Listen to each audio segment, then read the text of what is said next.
Buenas, ¿cómo están? Bueno, estamos aquí nuevamente. Bueno, hoy nos corresponde encontrarnos para hablar de algo que en este momento es neurálgico y es el momento que estamos viviendo con los números y las cifras que se están viviendo con la pandemia actualmente. Por lo tanto, es el foco y es el punto neurálgico de conversación. Entonces, pues, para nadie es un secreto que las cifras están aumentando tanto en contagio como en mortalidad y bueno, hay que empezar a buscar formas y medidas para intervenir este momento. Si lo hacemos de manera consciente, estoy seguro que vamos a poder lograr unos resultados adecuados.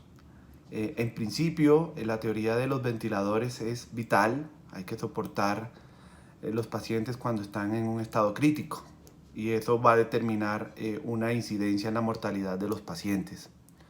También las medidas que se han tomado hasta el momento, según la biología del virus, como es el distanciamiento social, el lavado de manos, la prudencia basada en el aislamiento, que debe estar fundamentada más en el autocuidado basado en el autoestima, el amor propio.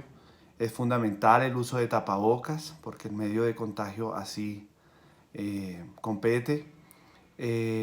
Y bueno, estas son las medidas que hasta el momento más se han adoptado. Sin embargo, creo que también hay que tener en cuenta algunos aspectos que hasta el momento no se han difundido porque de pronto no están en la conciencia de quienes están abordando todo lo que tiene que ver con la pandemia, el gobierno básicamente. Y esta teoría se fundamenta en los procesos de prevención basado en la estimulación y el fortalecimiento del sistema inmunológico. El sistema inmunológico se puede estimular de varias maneras. Primero lo podemos hacer mediante la nutrición.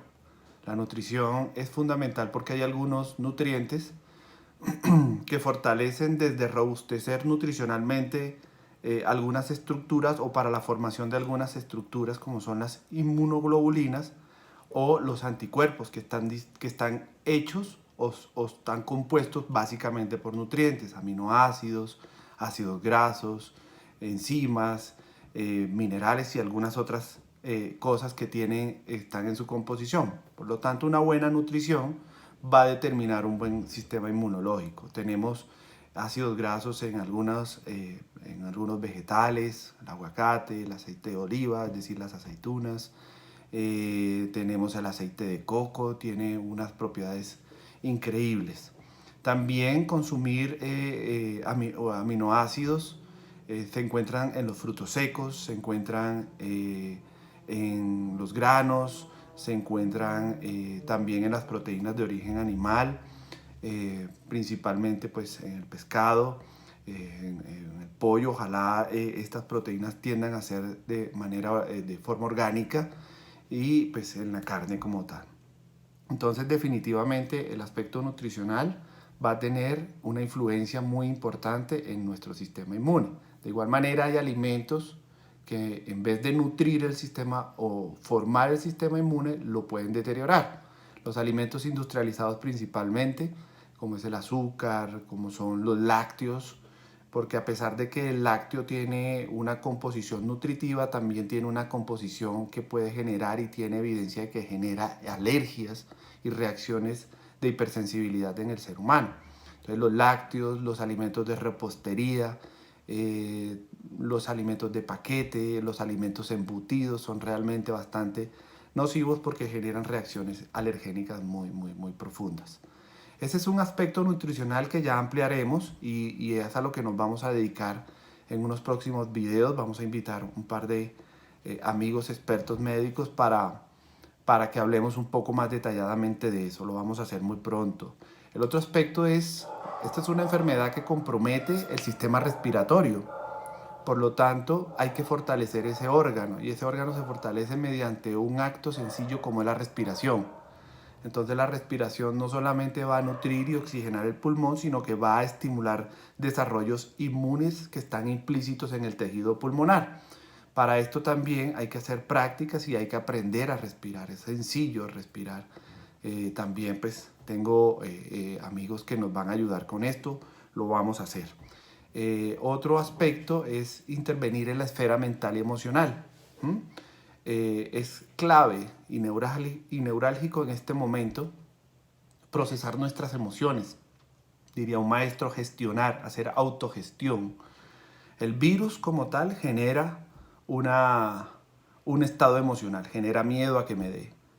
Y la dinámica en que nos ha tocado adaptarnos de vivencia para evitar el virus también genera un conflicto mental y emocional, aparte de los que ya traíamos como seres humanos dentro de nuestro proceso de vida.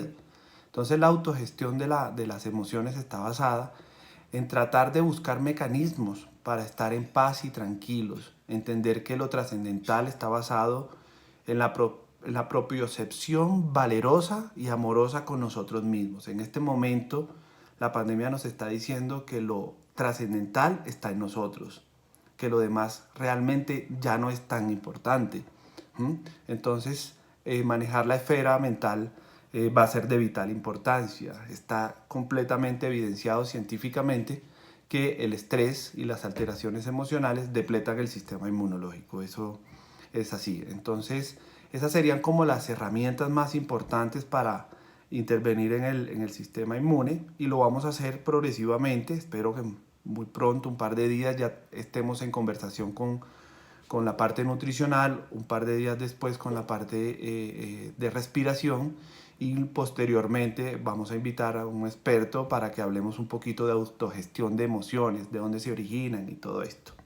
Entonces, esa es como una primera parte. Ahí compete, y esto es un poco más personal y es algo que no tiene evidencia científica, pero el plano espiritual es fundamental, porque en mi caso, tener la presencia de Dios en mi corazón, sentirme pleno en Él, me hace despojarme de muchas situaciones externas y que me hacen sentir en paz. Entonces, claramente, tendremos que mirar ese plano espiritual que nos puede generar mucha paz y por lo tanto una estabilidad y un equilibrio del sistema inmune. Por otro lado, hoy estuve y llegó, no de manera fortuita, sino que correspondía a un artículo donde decía que la mortalidad por el COVID estaba basada en una atención tardía. Quiere decir que los pacientes consultan tardíamente, pero pues analizábamos que no consultan tardíamente, sino que muchas veces llegan sin síntomas muy complicados, entonces son devueltos de la casa a la casa. Entonces, hacer una intervención primaria en los síntomas leves es fundamental. Es fundamental. Esto lo podemos hacer acompañados del médico, porque el médico es quien determina cómo vamos a manejar los síntomas con las herramientas que él tiene. Aunque no tenemos evidencia científica médica en este momento, el médico sí tiene conocimientos fisiopatológicos y semiológicos, quiere decir que determinan la condición en que está el paciente y determina de sus antecedentes qué medicación es la que le puede servir a un paciente o no. Tenemos que tener mucha responsabilidad con esto. Aquí pongo el ejemplo del famoso remedio de los limones con la aspirina. Me llama un paciente con antecedente de úlcera gástrica y una diabetes y una cantidad de comorbilidades. Me preguntó que si se podía tomar el remedio casero. Y yo decía, no te lo puedes tomar porque puede generar un daño más grande. Entonces no mueres por COVID, pero mueres por una hemorragia de vías digestivas altas. Hay que tener mucho cuidado con eso. Los remedios caseros que son inocuos, el jengibre, las aromáticas, las hierbitas, todo esto puede funcionar. Pero ya utilizar medicamentos químicos o medicamentos convencionales alopáticos hay que tener mucho cuidado. Por lo tanto, es vital y fundamental el acompañamiento de la parte médica. Todos tenemos un amigo. Todos tenemos un amigo médico que nos puede acompañar. Entonces, hagan lo posible para no generar intervenciones medicamentosas, porque lo que pueden estar es generando un daño más grande. Entonces, la intervención en los síntomas primarios es vital. Acudir al médico de manera telefónica, comentar muy bien los síntomas y que el médico pueda interrogar para que pueda utilizar herramientas profilácticas, antibióticas en el caso que se requieran, corticosteroides en el caso que se requieran, antihistamínicos en el caso que se requieran o antiinflamatorios. Eso puede determinar la no complicación y la no ocupación de las unidades de cuidados intensivos, las cuales cada día son menos. Entonces la intervención primaria de síntomas leves es vital porque previene la enfermedad en quien la hace y segundo, evita la ocupación en unidad de cuidados intensivos. Entonces definitivamente estos son los aspectos que hay que tener en cuenta y bueno, seguiremos trabajando muy fuertemente para seguirles dando pautas y para seguir dando recomendaciones que con responsabilidad y conciencia debemos hacer. Los invito a que se cuiden, a que pregunten, ¿sí? A que indaguen estos amigos médicos, pues estamos a su disposición para ello, y no generar daños que pueden llegar a ser peores. Hay que tener mucha prudencia con el tema de uso de medicamentos. Entonces, la intervención primaria en síntomas leves creo que en este momento es un agregado a la prevención de la complicación, más los factores de prevención basados en un fortalecimiento inmunológico, más el aislamiento y todas las medidas contra el virus, más los recursos que el gobierno está adquiriendo. Entonces, definitivamente, esa es la clave. En los pacientes asintomáticos, lo único que hay que mantener son unos buenos hábitos para que el sistema inmune no permita que se siga progresando y evolucionando la enfermedad. Ahí no es necesario tomar medicamentos, no es prudente tomar medicamentos, no hay que hacerlo, sino solamente fortalecer el sistema inmune con el aislamiento que se debe hacer. Entonces vamos a hacer todo un proceso organizado y ordenado. En un par de días estaremos hablando de nutrición, sistema inmunológico, qué lo estimula y qué lo enferma. Entonces les mando un fuerte abrazo, de verdad estamos para ustedes y con mucho amor esta intervención para que todo esto pase y ya podamos estar en una mejor condición. Les mando un feliz día y un fuerte abrazo.